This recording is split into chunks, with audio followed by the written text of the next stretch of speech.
জয় নিতাই। সবাই কেমন আছেন? নিতাই চাঁদের কৃপাতে আমরা কিন্তু ভালোই আছি।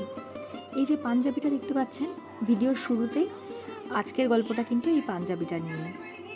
তো গল্প শুরু করার আগে ভিডিওর শুরুর কিছু গল্প বলি। আমি ছিলাম বাপের বাড়িতে এই সময়টা, আগেই বলেছি কয়েকটা ভিডিওতে। কল্যাণীতে রয়েছি। তো স্কুল থেকে ফিরে এসে যে প্রসাদ পেতে বসেছি। তো আমার একটা অভ্যাস আছে ছোটো থেকেই, যে প্রসাদ পেতে বসার সময়, মানে প্রসাদ পাই যখন, তখন সামনে একটা কার্টুন চালিয়ে বসি। তবে সেটা শুধু বাপের বাড়িতেই অভ্যাসটা রয়েছে, শ্বশুরবাড়িতে এই জিনিসটা করি না। কে কী বলবে, মানে সবাই খারাপ ভাবতে পারে, ওই জন্য আমি এই কাজটা করি না শ্বশুরবাড়িতে। কিন্তু বাপের বাড়িতে আসলে ওই ছোটোবেলার অভ্যাস সেটা করি। তো প্রসাদ পেয়ে আজকে একটা কাজ নিয়ে বসবো। কাজটা হলো, আমি স্কুল থেকে ফেরার সময় কাঁচরাপাড়া হয়ে ফিরেছিলাম। সেখান থেকে আমি একটা পাঞ্জাবি কিনে আনি, খাদির, এই হালকা আকাশি রঙের পাঞ্জাবিটা। এটা আমি ওনার জন্য তৈরি করব ফেব্রিক কালার দিয়ে। ফেব্রিক এর আগে আমি শুধুমাত্র রুমাল কিংবা টেবিল ক্লথেই করেছি, কোনো শাড়ি বা পাঞ্জাবি কোনো বড় কিছুতে করিনি। তো আজকে খুব ইচ্ছা হলো, সামনে যেহেতু বিবাহবার্ষিকী, তাই আমি একটা পাঞ্জাবি ওনার জন্য তৈরি করব।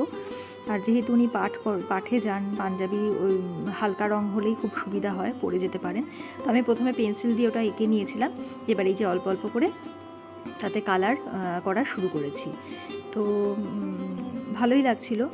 প্রথমে পেন্সিল দিয়ে এঁকে নেওয়ার কারণে সুবিধাই হয়েছিল কালার করতে। তো আমি ডিজাইনটা পছন্দ করেছিলাম ইউটিউবের একটা চ্যানেল থেকেই, দেখে নিয়ে তারপর সেটাকে আমি ছবি তুলে রাখি এবং সেটা থেকে আমি পাঞ্জাবিটার মধ্যে নিজের মতো করে নিয়ে তার উপরে এই কালারটা করতে শুরু করেছি।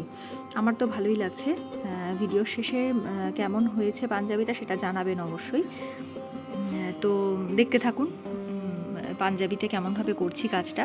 আপনাদের কাছে এটা নতুন নয়, অনেকেই এই কাজ করে থাকেন, কিন্তু আমি যেহেতু আজকে করলাম কাজটা প্রথমবার, ভুল ত্রুটি তো হবেই, ভুল ত্রুটি ক্ষমা করবেন।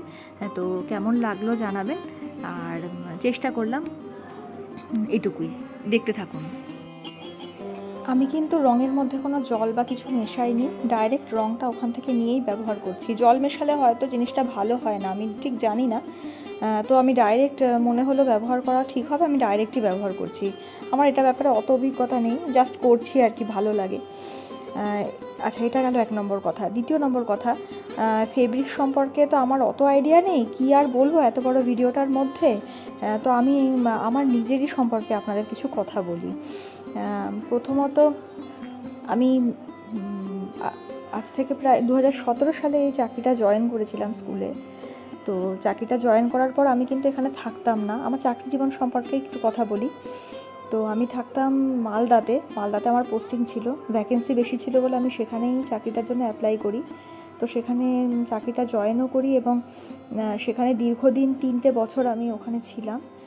একটা ঘরও করেছিলাম, আমার ঠাকুরদারই ভিটে বাড়ি, সেটা মাটির ছিল, সেটা ভেঙে সেখানে একটা রুম, একটা কিচেন, একটা বাথরুম এরকমভাবে তৈরি করে নিয়েছিলাম। একাই থাকতাম, সময় সময় বাবা যেত, মা যেত, খুব ভালো লাগতো। সেখানে নাচের প্রোগ্রাম, সেখানকার গ্রামের বাচ্চাদেরকে নিয়ে কিংবা আমার কাছাকাছি বয়সের ভাই বোনদেরকে নিয়েও আমি ওখানে অনেক প্রোগ্রামও করেছি, খুব ভালো লাগতো। তো দুর্গাপুজোর সময় ছোট ছোট নাটক, নাচের প্রোগ্রাম এগুলো করতাম, বেশ ভালো লাগতো।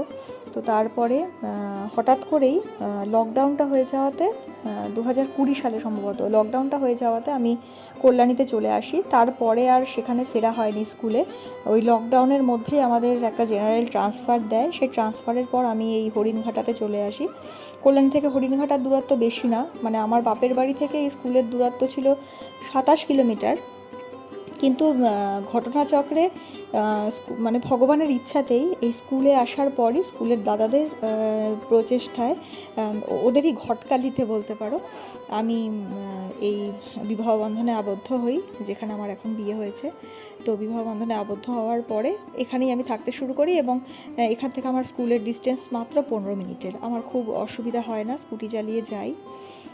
তো এইভাবে আর কি হঠাৎ করে সব হয়ে গেছিলো সেই সময়ের সাথে, হঠাৎই ট্রান্সফার হয়ে আসা, আর হঠাৎ করেই বিয়েটা হয়ে যাওয়া। তো হঠাৎ করে ঘটনাগুলো ঘটে গেছিলো। তো ভালো লেগেছিলো সেই সময়টাতে, ভগবান এমনভাবে সব করে দিয়েছিলেন এত সহজভাবে। তো আমি আজকে ভেবেছিলাম যে পাঞ্জাবিটা করতে করতে কী গল্প আপনাদের সাথে করব, কারণ আমার তো ফেব্রিক সম্পর্কে তেমন অভিজ্ঞতা নেই যে এটা সম্পর্কে কিছু বলবো। তো আমি তবে আমার হাজব্যান্ড উনি ফেব্রিক কিংবা ড্রয়িংয়েরই টিচার উনি, সেহেতু ওনার এইসব ব্যাপারে খুবই অভিজ্ঞতা। আমি জাস্ট শখে এগুলো করি কখনো কখনো, টুকটাক সেলাই করা, টুকটাক হাতের কাজ করা, কিংবা স্কুলে যেহেতু যাই সেহেতু বাচ্চাদের ক্রাফটের কাজের জন্য কিছু কিছু ক্রাফটের কাজ তো শিখে নিতেই হয়, তো সেগুলো শখেই করি। হয়তো বিছানা চাদরের মধ্যে একটু কাজ করলাম সুতো দিয়ে, কিংবা ব্লাউজের হাতাতে কোনো কাজ করলাম, সেগুলো টুকটাক নিজের ইচ্ছা মতো করি। এগুলো কোথাও শিখিনি আমি, এমনি ইউটিউব দেখে কিংবা নিজের শখের কারণে এগুলো করে থাকি, প্রফেশনাল নই এই ব্যাপারগুলোতে। তো দেখুন, কথা বলতে বলতে কিন্তু অনেকটা মানে ফেব্রিকের কাজ করে ফেলেছি। এটা করতে বেশি সময় লাগেনি আমার।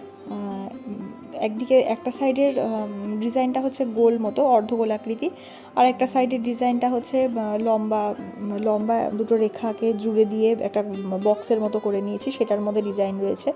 তো প্রথম ডিজাইনটা মানে ওই গোলাকৃতি অর্ধগোলাকৃতি যে ডিজাইনটা, সেটা আমি একদিনে কমপ্লিট করেছিলাম। একদিন বলতে 1-2 ঘন্টার মধ্যে, আর বাকি যে লম্বাটে ডিজাইনটা সেটাও পরের দিন 2 ঘন্টা 2.5 ঘন্টার মধ্যে কমপ্লিট করেছিলাম। তো বেশিক্ষণ সময় লাগেনি। অনেকে বলে যে ফেব্রিক করে নেওয়ার পর শুকিয়ে গেলে সে কাপড়টাকে উল্টো করে নিয়ে, মানে ডিজাইনের দিকে নয় উল্টো দিক দিয়ে একটু আয়রন করে দিলে নাকি রঙটা ভালো বসে। তো আমিও এমনই করেছিলাম। তো দেখতে থাকুন। ছোটোবেলা থেকেই নিজের নতুন নতুন কিছু করব, নতুন নতুন কিছু বানাবো, নতুন একটা নাচ তুলবো কিংবা একটা গান তুলবো, এগুলো আমার খুব ভালো লাগতো। ছবি আঁকতাম ছোটোবেলাতে নানা রকমের, হাতের কাজ তো খুবই করতাম। বিশেষ করে আমি ছোটোবেলাতে যে স্কুলটায় পড়েছি মন্তেশ্বরী শিশু নিলয় কল্যাণীতেই, সেই স্কুলের টিচারদের হাত ধরেই কিন্তু এরকম ছোটো ছোটো হাতের কাজের প্রতি যে আগ্রহটা হয়েছিল, মানে ছবি আঁকবো কিংবা কিছু সেলাই করব, কিংবা ছোটো ছোটো কোনো ফেলে দেওয়া জিনিস দিয়ে কিছু হাতের কাজ বানাবো যেটা ঘর সাজানোর জন্য রাখবো। তো এই জিনিসগুলোর প্রতি আগ্রহটা কিন্তু সেই স্কুল থেকেই আমার তৈরি হয়েছিল। কারণ স্কুলে একটা সপ্তাহে একদিন করে হাতের কাজের ক্লাস থাকতো।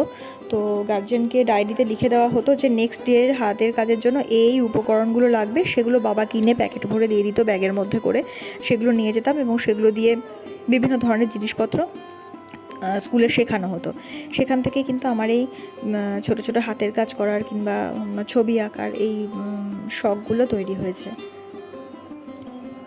আর স্কুলের অবদান ছাড়াও আমার বাবা মার এই ব্যাপারে খুবই অবদান ছিল। কারণ যা যা কিছু এনে দিতে বলতাম, যখন বাবার স্বল্প ইনকামের মধ্যেও সংসার চালিয়েও কিন্তু যখন চেয়েছি যে বাবা এই জিনিসটা বানাবো, তুমি একটু এনে দাও, এই রঙটা এনে দাও, কিংবা এই সুতোটা এনে দাও, কিংবা এই জিনিসটা আমার প্রয়োজন, আঠার কৌটো লাগবে একটা, বা একটা স্কেল লাগবে, বা দুটো পেন্সিল লাগবে, তুলি লাগবে, যখন যেটা চেয়েছি অপচয় করতাম না। পোশাক আশাক যে চাইতাম অনেক তা নয়, এই পোশাক এনে দাও, ওই পোশাক এনে দাও, তা করতাম না। কিন্তু যখন যা চেয়েছি বাবা কিন্তু সেগুলো যোগান দিতেন এবং সেগুলো দিয়ে আমি হাতের কাজ করতাম। বাবা মা খুব খুশি হতেন, কখনো কিন্তু বিরক্ত হতেন না। এমনকি যেটা সবথেকে মজার কথা, এখন যে রঙটা দিয়ে ফেব্রিক করছি এই রঙটাও কিন্তু আমি বাবাকে দিয়ে আনিয়েছি। একটা টাকাও দেয়নি তার জন্য, বাবা কিন্তু নির্দ্বিধায় এনে দিয়েছে। তো এইভাবে গল্প করতে করতে কিন্তু পাঞ্জাবিটা প্রায় শেষই করে ফেলেছি। দেখুন, পাঞ্জাবিটা আমার কমপ্লিট। আপনারা কিন্তু যদি পারেন একটুখানি সবাই জানাবেন কেমন হয়েছে, তাহলে আমি খুব উৎসাহ পাবো নেক্সট ভিডিও করার জন্য, আরও উৎসাহ পাবো। তো একটু পাশে থাকবেন। পাঞ্জাবিটা ওনার জন্য সারপ্রাইজ থাকলো, বিবাহবার্ষিকীর দিন দেবো ওনাকে, পরে তার ছবিও পোস্ট করব। ঠিক আছে, তাহলে এখানে শেষ করি। জয় নিতাই।